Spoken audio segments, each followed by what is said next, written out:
From the moment Ava came into this world, blue-eyed and all smiles, it was clear to everyone, especially Mom and Dad, that she could do no wrong. Me? I was the other daughter, the one who got whatever was on sale, second-hand thoughts, second-hand clothes. You see, Ava needs the best, Mom would say as she sorted through piles of shiny new gifts for my sister and handed me something like a pair of socks or a book that looked like it had been read a dozen times already. It wasn't just about the gifts. It was everything. Ava got the new clothes, the new gadgets, and all the attention. Ava, bless her heart, grew up knowing just how much everyone adored her. And why wouldn't she? She was treated like royalty. That kind of thing changes a person. She learned early on how to get her way, and if that meant stepping over me, then so be it. She'd pull these stunts, you see, tricks that left me holding the bag. Like the time she broke Dad's favorite watch and slipped it into my drawer. Guess who got grounded for a month? And she was slick, too. Got all the relatives eating out of her hand. They saw her as this sweet little angel, while I was the troublemaker, the bad seed. Elise is just difficult, they'd whisper, shaking their heads as if I couldn't hear them. But I did. Every word. Elise, why can't you be more like your sister, was a frequent chorus from Mom. She never missed a beat, especially when comparing me to Ava, who fluttered around like she owned the place. I remember one particular afternoon, we were in the living room, the sun casting long shadows across the carpet. Ava was prancing around, showing off a new dress Mom had bought her, one of those fancy brands you see in store windows. I glanced down at my own clothes, faded from too many washes, and felt that familiar pinch of envy. Isn't she just adorable? Mom cooed, clapping her hands in delight. Dad was on the couch, his attention half on his newspaper, half on Ava. Elise, can you be a dear and fetch your sister's ballet shoes? She has her recital practice soon, and you know how important it is. Mom asked without taking her eyes off Ava. I nodded, heading to Ava's room, which was twice the size of mine and stuffed with toys and gadgets I could only dream of. As I rummaged through her mess to find the damn shoes, I couldn't help but think, why her? Why not me? Here, I said, tossing the shoes at Ava's feet more harshly than I intended when I got back. She looked up, her blue eyes wide, a perfect picture of innocence. Elise, don't be rough. Apologize to your sister, Dad's voice boomed from behind his newspaper. Sorry, Ava, I mumbled, feeling the heat rise in my cheeks. The only one who ever got it, who ever really saw what was going on, was Grandma, Dad's mom. She was tough as nails and didn't let anyone feed her a line of crap. Tom, she'd say to my dad, her voice stern yet not unkind, you're blinding yourself if you think your girls are being treated the same. Elise deserves just as much love and attention as Ava. But Dad would just wave her off, and Mom would roll her eyes like Grandma was just being dramatic. We treat them equally, Mom would insist, but her words fell flat in the heavy air filled with all the things they'd given Ava and not me. Grandma would pull me aside after these talks, her hands gripping mine with a strength that belied her age. Listen, Elise, you've got to be strong. Don't let them dim your light. You're just as bright, just as deserving as your sister, she'd tell me, her eyes fierce and convinced. It was enough to get me through, most days. Graduation day was supposed to be a milestone, a day to celebrate years of hard work. But for me, it was more like the final nail in the coffin of any support I might have expected from my parents. They flat out refused to help with my college tuition. We just don't think it's a good investment, Dad said with a shrug, as if my future was a bad stock option. That's when Grandma stepped in. Her offer to pay for my education wasn't just about money, it was a lifeline, pulling me out of the toxic environment of our home. You're going to do great things, Elise, and I want to see you get that chance, she said, her voice firm, leaving no room for argument. Leaving home for college felt like shedding an old skin. I studied law, a field I chose partly out of interest and partly because it felt like wielding a sort of power I'd never had growing up. College was my realm, a place where my past didn't define me. When I graduated, I didn't bother going back home. Instead, I rented an apartment in the city and started my new life as a lawyer. My younger sister, Ava, stayed with our parents, who were now completely under her spell. Grandma, who kept in touch regularly, often shared stories that painted a clear picture. Ava had them wrapped around her finger, her every wish their command. "It's like watching a queen with her court," Grandma said during one of our calls, her tone a mix of amusement and dismay. I didn't talk much to Mom and Dad.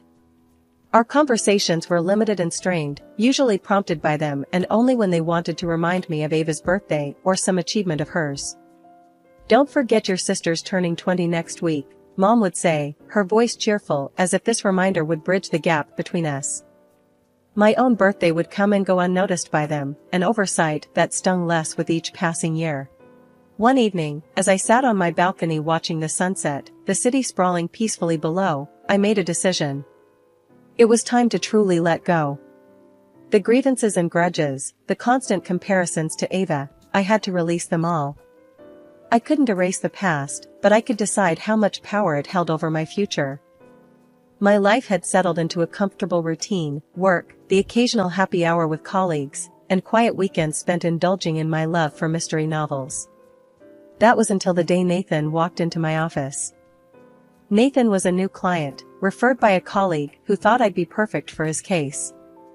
It was some messy business dispute he'd gotten himself tangled in, nothing I hadn't handled before. But from the moment he walked in, I could tell Nathan wasn't just any client. He had this easy confidence about him, a charm that didn't feel forced. "So, you're the miracle worker I've been hearing about?"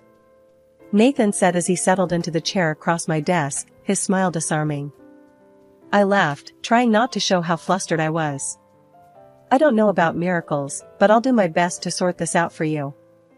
The case turned out to be more complicated than I had anticipated, pulling us into a whirlwind of legal strategies and late-night strategy sessions. Nathan was more involved than most clients, always wanting to understand every detail, which meant our meetings were long and frequent. One evening, after a particularly grueling session, Nathan stopped at the door as we were leaving the office. "Hey, Elise, have you eaten yet? I'm starved, and I owe you a meal for keeping you so late. There's a decent Italian place nearby. What do you say?" I hesitated, not used to mixing my professional life with anything personal. "Sure, why not? But just so we're clear, this is strictly a thank you dinner, right?" "Strictly professional," he agreed with a wink that suggested he was just as aware of the tension between us as I was. Dinner was a revelation. Away from the stacks of legal documents, Nathan was funny and insightful, sharing stories of his travels and his business adventures. I found myself opening up about my own life, more than I usually did with people I hadn't known for long. As we walked out of the restaurant, the cool evening air felt like a splash of clarity. "Thanks for dinner, Nathan. It was nice to get out of the office for a change," I said, meaning it more than I wanted to admit. "Glad you enjoyed it. And, Elise, I was thinking, once this whole mess is over, maybe we could go out again? No documents or disputes, just us?" I was taken aback by his directness, but something about the idea was incredibly appealing. "I'd like that," I said, surprising myself with my own willingness to dive into whatever this was turning into. The weeks that followed were a blur of courtroom battles and quiet dinners with Nathan. Winning the case felt doubly sweet, not just for the professional victory, but for what it might mean for us. As we celebrated over drinks, Nathan reached for my hand across the table. "Here's to winning cases and, hopefully, winning over beautiful lawyers," he toasted, his eyes locked on mine. "Careful, counselor," I teased. "You might be charged with excessive charm." His laugh, warm and genuine, was the perfect end to our little celebration. It wasn't long after that when our professional relationship evolved into something more personal. It had been a year since Nathan and I first went out, and every moment felt right with him. So, when he proposed, it wasn't just the excitement of the moment that swept me away, it was knowing I'd be with someone who truly understood and valued me. I said yes without a second thought, and we decided not to waste any time. Excited and a bit nervous, I called my parents to share the news. I guess a part of me hoped that this might bring us closer, bridge the gap that had only widened over the years. Their reaction was lukewarm at best, but they invited me over to talk about the wedding plans. When I arrived at their house, I could sense the tension right off the bat. My mom and dad expressed their joy, but their words felt hollow. I could tell they still harbored the old belief that Ava should be the first to marry, not because of age, but because she was always the favored one. During the visit, Ava surprisingly turned on her charm. She smiled, acted sweet, and then dropped her offer like it was the helping hand of a saint. "Let me organize your wedding, Elise. It'll be my way of showing how much I want things to be good between us." I was taken aback. But before I could decline, my parents chimed in, pushing me to accept her help. "You know, Elise, Ava's trying here. It would mean a lot if you let her do this for you," my mom insisted, with that tone that meant this was not just a suggestion, but a directive. Feeling cornered, I reluctantly agreed. Ava got to work, or so she said. Every time we spoke, she assured me everything was under control. "You just focus on your job. I've got this," she'd say cheerfully on the phone. Her confidence was convincing enough that I didn't bother to check the details myself. But as the wedding day approached, a nagging feeling prompted me to look into the preparations myself. I called the venue, expecting to hear a rundown of the plans. Instead, I was met with, "Well, we have the room reserved for you, but that's about it." My heart sank as I made more calls, to the florist, the caterer, the decorator. The story was the same. Ava had made initial inquiries, and then nothing. No follow-ups, no bookings, no payments. I felt a mix of anger and betrayal, but I wasn't about to let her ruin my big day. I called her, needing to hear her lie to me one more time. "Hey, Ava, just wanted to check in. Everything on track?" "Oh, absolutely.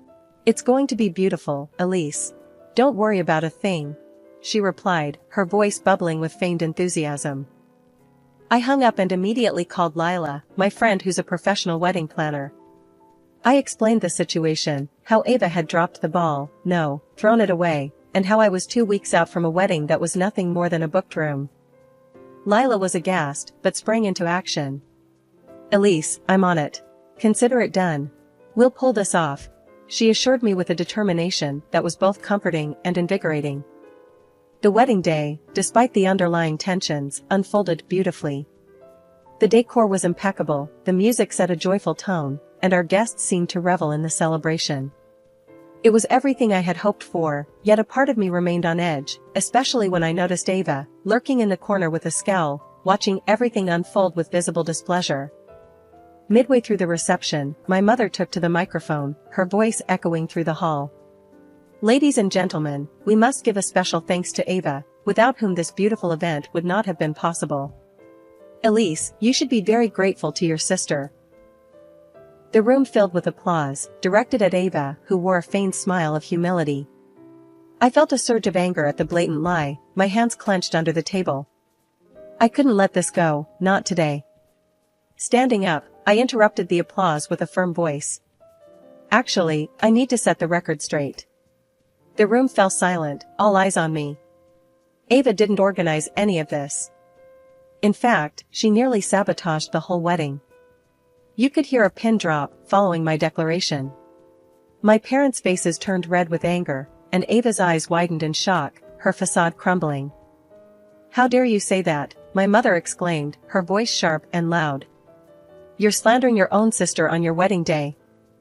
"I'm saying that 2 weeks before today, nothing was ready.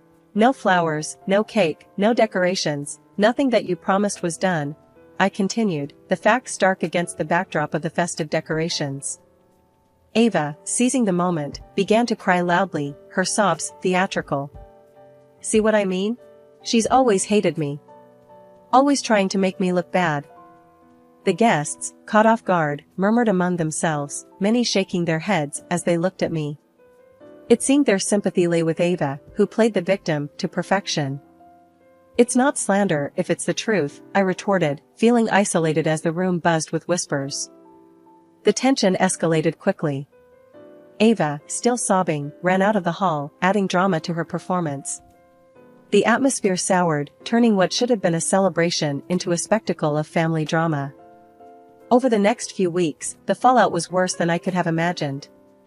Ava disappeared, leaving behind a note that pointed the finger squarely at me. It claimed I had always mistreated her, that I was the reason for her misery.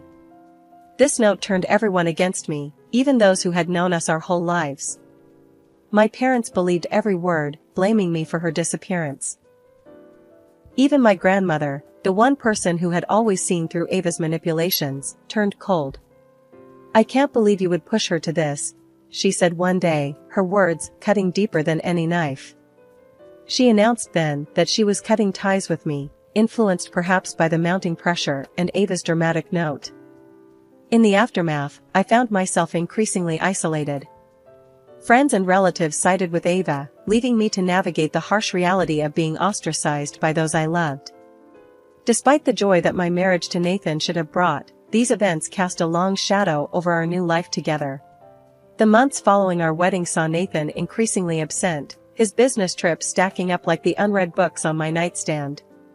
Our conversations dwindled to polite updates, our moments together, once filled with laughter and shared secrets, now felt more like obligatory check-ins. One chilly evening, as I sorted through some bills and receipts, a particular slip of paper caught my eye. It was a credit card receipt for a high-end women's boutique, $2,000 worth of dresses and accessories. Confusion washed over me. My birthday had passed without any gifts, and our anniversary was months away. I didn't confront Nathan. Instead, I opted for a route that felt both invasive and necessary. I hired a private detective. The detective was a gruff man named Carl, who listened to my story with a noncommittal grunt. "I can look into it, but are you sure you want to know what I might find?" he asked, his voice gravelly. "Yes. I have to know," I replied, my resolve firm. 2 weeks later, Carl's call came. "I have the results," he said simply, his voice neutral. It had been a while since I had spoken to my grandmother, especially after the debacle with Ava that left the family in shards. Grandma was now frail, her health waning rapidly, but her mind remained sharp, her understanding of family dynamics deep and nuanced. I visited her, the photos, the evidence of Nathan's betrayal, weighed heavily in my bag. She greeted me with a weaker smile than I remembered, the lines of pain etched deeply around her eyes. "Elise, it's been too long," she murmured, her voice a whisper of its former strength. "I know, Grandma, I'm sorry," I replied, taking a seat beside her frail form. The distance between our visits had grown, filled with unsaid words and unresolved tensions. I hesitated for a moment before pulling out the photos and sliding them across the table to her. She looked at each one, her expression unreadable. After a long pause, she looked up at me, her eyes wet with a mixture of sadness and compassion. "Oh, Elise," she sighed, reaching out a trembling hand to mine. "Your sister fooled us all, didn't she? Even me." Her words were a balm and a sting. "Yes, she did. And I think Nathan has too."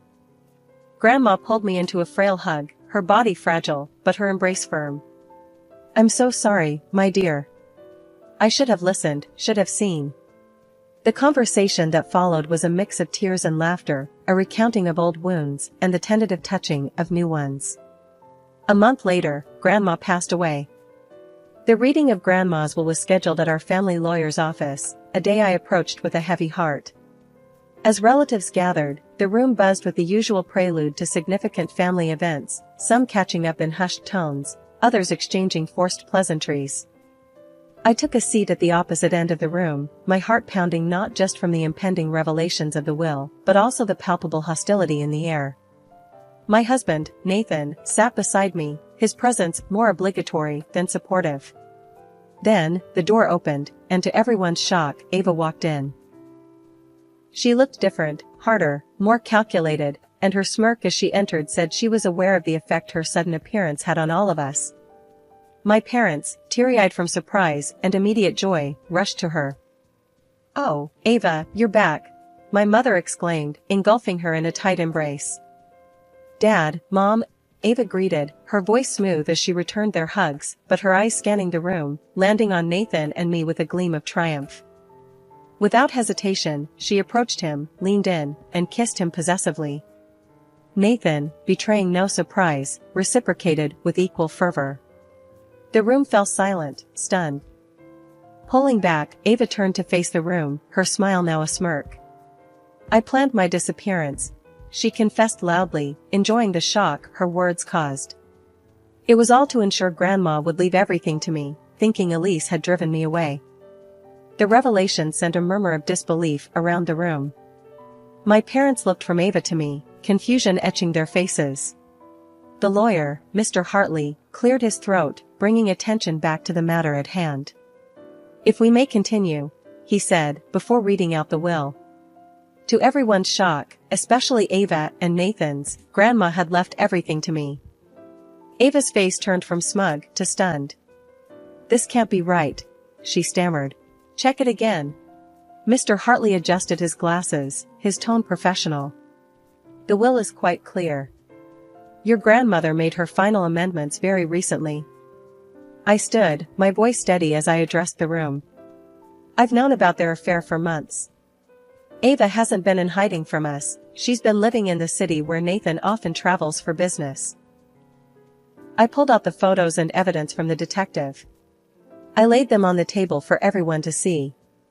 "Not only did you try to manipulate Grandma, but you also betrayed me, Nathan," I said, my voice devoid of the pain that once would have cracked it. Nathan stood, his expression one of someone cornered. "Elise, let's discuss this." "There's nothing to discuss," I cut him off sharply. "I'm filing for divorce and for compensation for the betrayal." Ava tried to interject. "Elise, we're family. Surely we can." "Family?" I interrupted, my voice bitter.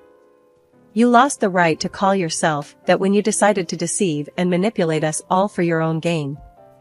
My parents, finally grasping the full extent of the deceit, looked between us, their faces pale and drawn. "I suggest you find a good lawyer," I told Ava, not bothering to hide the scorn in my voice.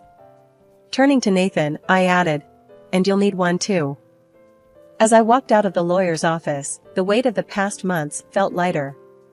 The road ahead would be tough, no doubt, but for the first time in a long while, I felt the reins of my life firmly in my hands. After everything that went down, I took the only steps I saw fit as a lawyer and a woman scorned. I filed for divorce from Nathan and sued both him and Ava for the emotional havoc they wreaked with their deceit. The court proceedings were straightforward, thanks to the undeniable evidence gathered by the detective. The judge awarded me a substantial sum for moral damages, a small solace for the betrayal I endured. When the final gavel fell, closing the chapter on my marriage and the lawsuit, I felt a mix of relief and emptiness. Since the divorce and the lawsuit, I've cut ties with Nathan and Ava. Even my parents chose Ava's side again, trying to paint her as the victim, misunderstanding her actions as mere mistakes rather than the manipulations they were. This betrayal from them was almost as painful as the original deceit, making it clear that our paths had irreversibly diverged. Friends and other relatives have been supportive, their actions showing they understood the true colors of Ava and the depth of her deception. It's comforting, in a way, to know that not everyone was fooled by her charade. One evening, as I was arranging some of Grandma's old books on a shelf in the living room, there was a knock at the door. I opened it to find Uncle Mike, one of the few relatives who staunchly stood by me through everything. "Elise, just wanted to check in on you," he said, his gaze taking in the changes I'd made to the house. "Thanks, Uncle Mike. Come in," I invited him into the living room. He looked around, nodding approvingly. "You've done well with the place. It feels like your grandmother would have wanted, full of life again." I smiled, feeling a warmth spread through me. It's been therapeutic, honestly. Living here, maintaining her home, it's helped me find a bit of peace after everything. Uncle Mike patted my shoulder, a comforting gesture. "She'd be proud of you, Elise. Not just for this house, but for standing up for yourself. It's what she always wanted for you." As Uncle Mike left later that evening, I stood at the doorway, watching the sun set. The horizon was ablaze with colors, a vivid reminder that life could still offer beauty after the storm. With the house as my anchor, I felt ready to face whatever came next, carrying forward the legacy of strength and resilience that Grandma left me.